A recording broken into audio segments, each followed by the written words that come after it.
Now on to another part of the tech sector. In 2021, the global video game market was worth $178 billion, more than movies and music combined. As tech advances, gaming is getting more immersive across screens large and small. Our next panel of women at the center of this enormous and fast-growing industry offer their take on the future of this business and whether it can overcome its persistent lack of diversity. Please welcome to the stage Johanna Faries, Senior Vice President and General Manager at Call of Duty, Kendra Johnson, Director, Global Head of Gaming Publishers at YouTube, and Christina Wootton, Vice President of Global Partnerships at Roblox. Moderating their discussion is investor and Fortune Brainstorm Tech Co-Chair, Terry Burns. Thanks very much.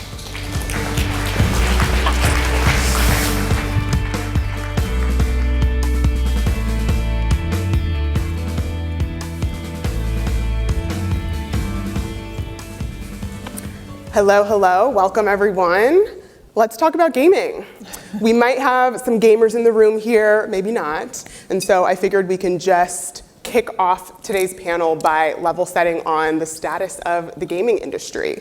The industry has been on a roller coaster over the last couple of years with peak demand during the pandemic. So what is the state of consumer gaming? What does it look like today in November 2022? Johanna, do you want to kick us off? I'll go first. I'm sure we all have a different slice of life of it, but we were just talking backstage. Gaming, I would say, is undergoing an enormous inflection point as an industry. We're seeing transformation in terms of heightened awareness of just how big this industry is.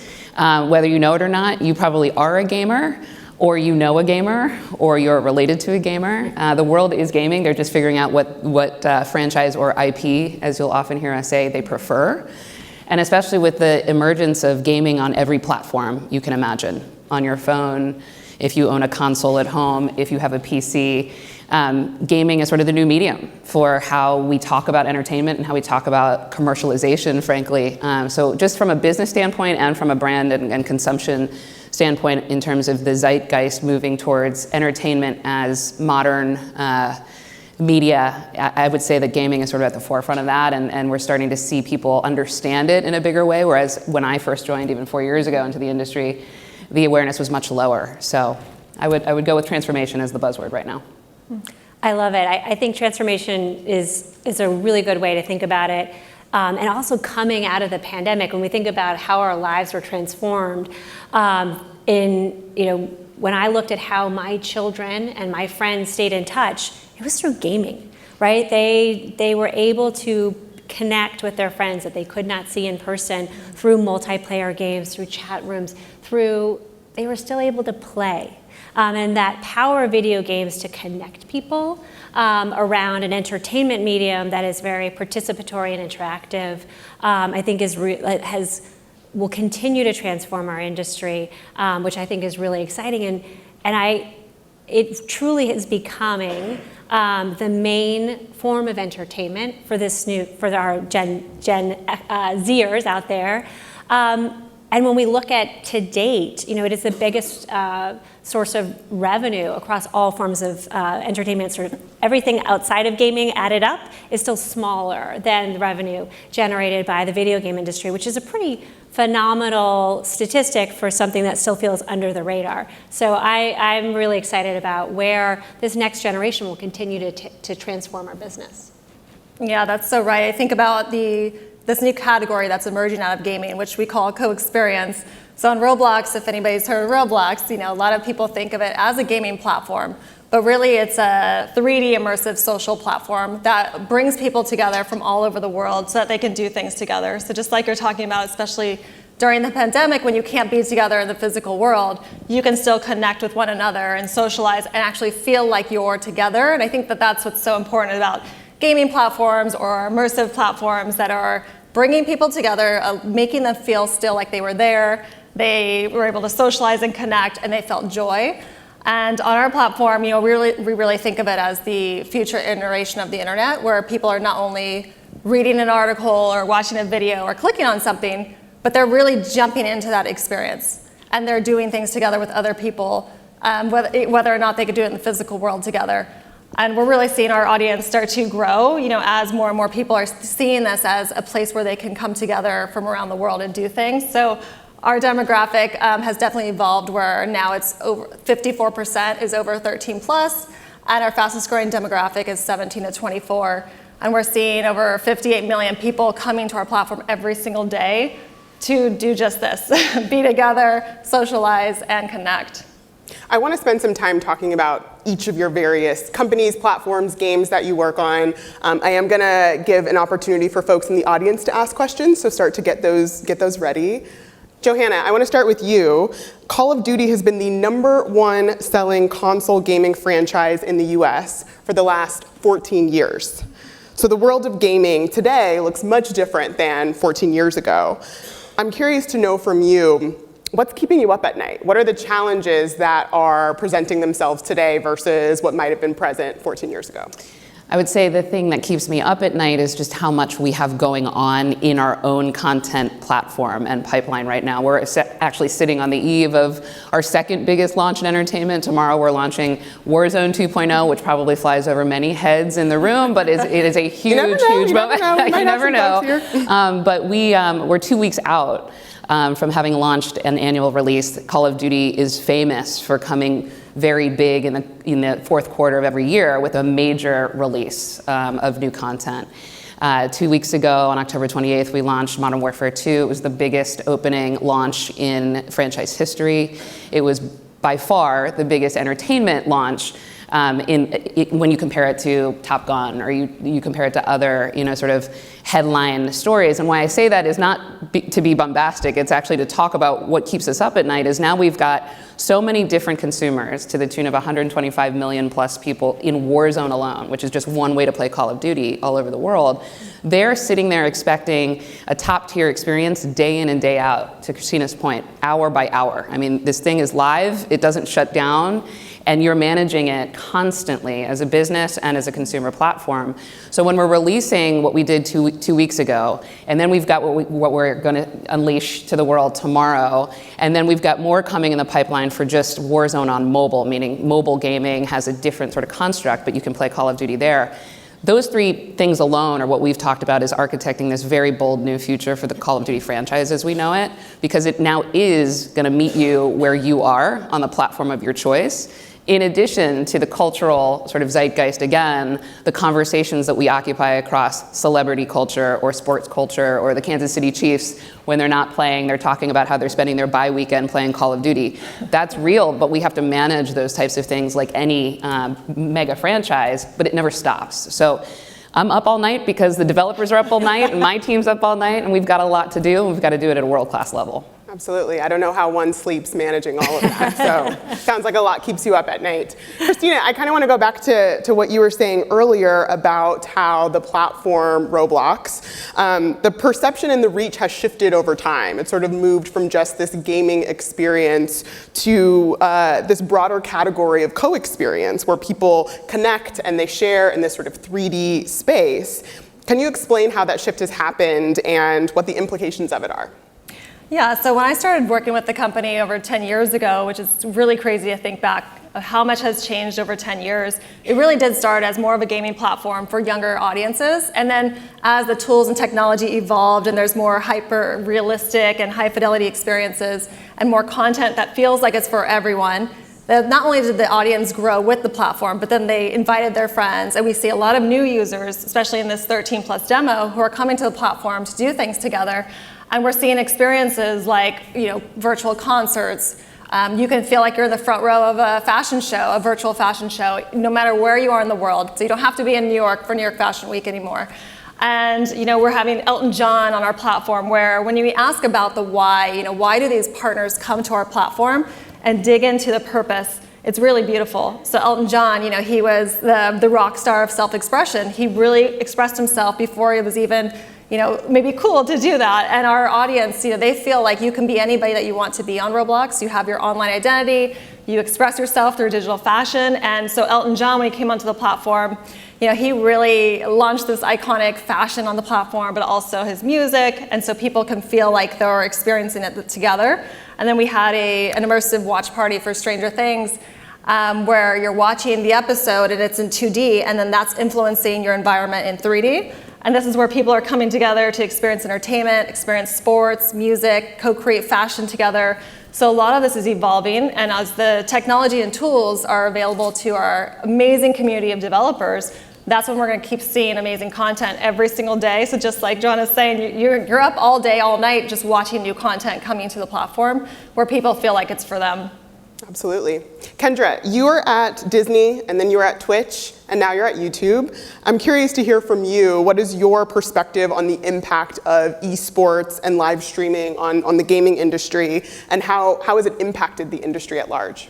Well, I do realize there's one thing that's not on my resume that's somewhat relevant to that corner in the back, but I started my career at Goldman Sachs. So, hello, ladies. But then moved to the entertainment industry. And so what I think is so interesting along my journey, right, of thinking about how technology aids the entertainment experience and personalizing it. And when we look at live streaming, for those of you who aren't aware, there's a really intimate ability to connect with a creator in live. And I've had the good fortune of being sort of a front row seat throughout my career with that intersection of a creator and a community. And I will tell you that the live streaming, the ability to connect with your community and grow a community in live is like nothing else. And it really drives an expectation for greater monetization opportunities, greater ways of communication and storytelling. That is really fantastic. And for the gaming business, so at YouTube, when we look at gaming content, we're seeing our creators really looking to tell stories and connect and build communities across all kinds of formats, whether it's traditional VOD, short form content, and live streaming. And that can take many forms. But certainly esports is huge. So we had a great season with Johanna's Call of Duty League. It ended in August on YouTube. It had the biggest season to date. So that was really exciting. Esports brings live professional competition. So the best players across the world together and just harnessing that power, harnessing those really terrific players on the world stage, where you have rivalries between teams and rivalries of the greatest player of the generation, right, coming together live. It becomes, and for this generation, it's really indistinguishable from traditional sports.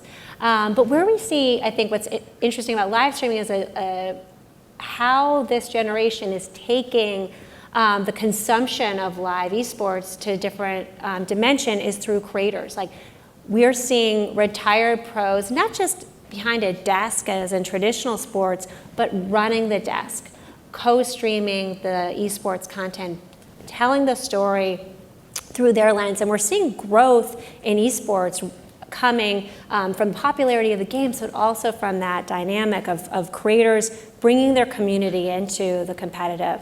And we're also seeing, I think what's fun about live streaming too is it's really helping push gaming culture into the mainstream. So when you hear people say chat, that came from gaming live stream, right?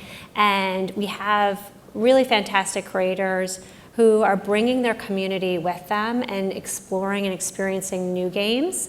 We have this fabulous creator, Valkyrie, one of the biggest streamers in the world. And she was doing 156,000 peak viewers, watching her stream at her biggest streams of her playing a really fun game collaboratively with her community and other members. And to imagine having that many people come and see you live every night as you're playing something that you love and driving community around that, I think is really exciting and where we'll continue to see communities form.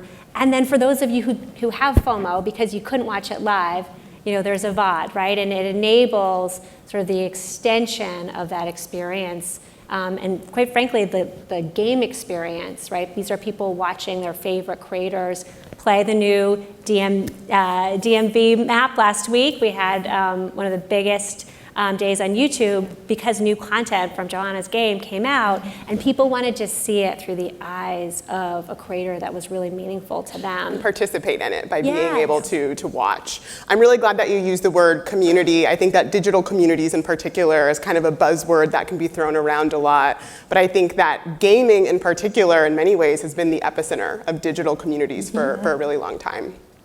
I want to open up questions to the audience. Do we have any questions? We have one right there in the middle, if you want to wait just a second for the mic. Hi there.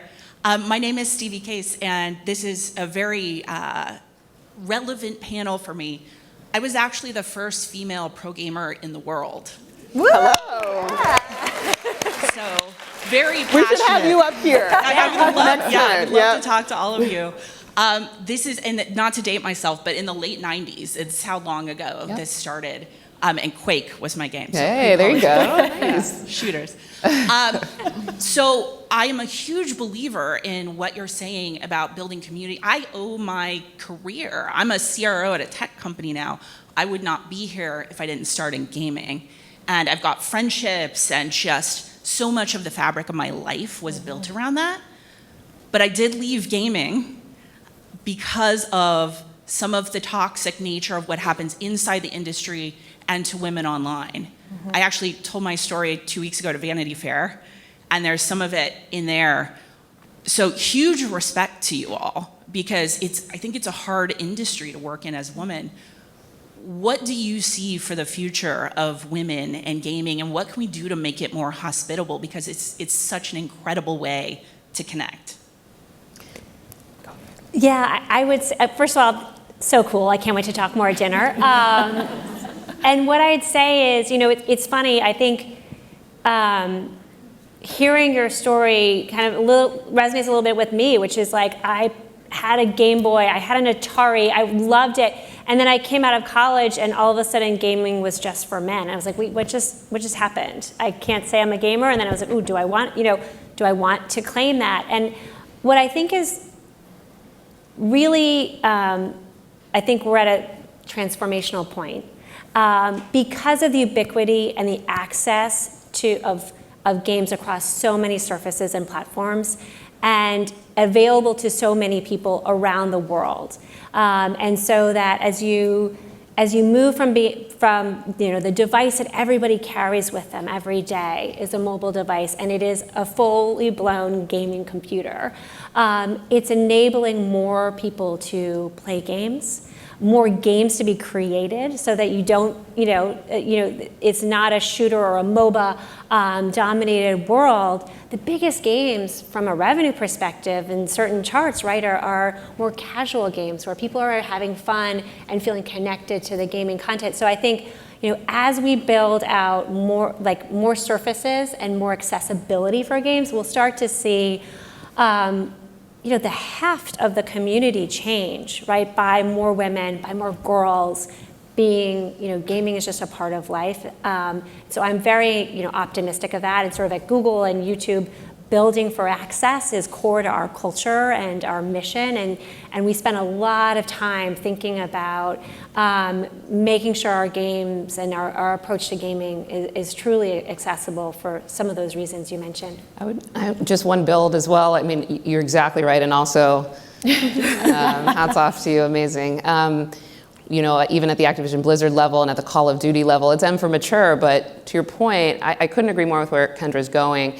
We only have started to really formalize a 24/7, 365 strike team that includes both, monitoring at the human level, but also machine learning, anti-toxicity efforts that manage this day in and day out in a way that even 2, 5, certainly 10, 15 years ago wasn't even in the conversation. Now you're seeing people lean in to raise their hand to want to have that as their career. And when you do load up the game, you have to commit as a player now to a code of conduct. right? These are small but big things that add up over time about, hey, it's not just about play your way, there's a right way to play. And integrity and respect for all is now going to be an expectation if you're going to be a part of this community, and there'll be ramifications if they aren't upheld. All the more so with streaming, all the more so with this transformational sort of awareness that's going on, there's more spotlight. So now there is more of an expectation that what you may say on a stream or how you may show up in a chat can kill a career or can be very damaging to you reputationally. So again, we are not where we need to be. But man, what we've seen even in 4 years in my tenure of being in the gaming industry, to raising the bar of expectation, and I would say that nearly every creator and community influencer that we work with wants the same. So we just need to continue to build, and brick by brick, I think we're building in the right direction now. So. Yeah, I agree with what both you're saying, and congratulations to you. And I think about our platform where from day one, we had this grand vision where we knew we couldn't do ourselves, so it is fully user-generated content. And more creators are on our platform. We know it has to be inclusive and there has to be diversity. And in 2021, we saw a 353% increase in female creators, which was absolutely amazing. I love to see this, that they're having the confidence and the opportunity to build whatever they want so that people who are experiencing that feel that it's for them. And so no matter what, you always have to have the different perspectives. You have to have the people who are with the feedback, the ideas from all different, genders and from all walks of the earth. And so this is something that's really important, is to make sure that the creators, the people who are using the platform, the people who are gaming, that they have the tools and technology so that they can shape the future, so that they will be able to create for them, for anybody else, to feel like it's for them. And I just say, we all have a responsibility to hire intentionally. And, I do it in my, I've been very fortunate to be able to raise up a whole new generation of female leaders across my tenure, because we're out there. Leaders and women in gaming are out there, and it's really, I think, incumbent upon all of us to ensure that happens, and that they have a seat at the table. Agreed. Absolutely. Well, on that note, Johanna, Kendra, Christina, you are awesome. Thank you so much for taking some time today, and we'll keep talking soon. Yeah.